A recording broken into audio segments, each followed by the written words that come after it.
यो जिन्दगी के हो? निरन्तर बगिरहने खोला या एक ठाउँमा समेटेर बसेको सागर? एक्चुअली के हो त यो? घडीको टिक टिक सँगै मुटुको ढुकढुक बढाउने, घरबेटीको किचकिच त कतै मायाको खुलदुल जगाउने। के यही नै हो त?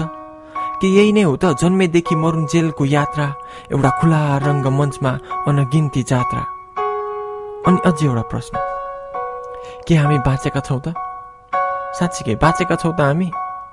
सास फेर्दैमा हिँड्दै डुल्दै हामीलाई बाँचेको भन्न मिल्छ? दास बन्दैछौँ आत्मसम्मान भुल्दै, हामी भइसक्यौँ भाँचिएर छिन्न भिन्न।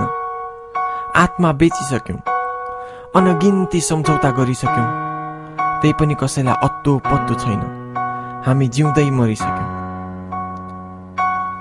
यस्तै भन्थे बुढापाकाले, शिर नझुकाई बाँच्नु रे।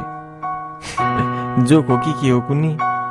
यहाँ शिर नझुके शिर नै रहँदैन, रहन्छ त केवल उसको स्वाभिमानमा एउटा सेतो झण्डा, मात्र एउटा सेतो झण्डा।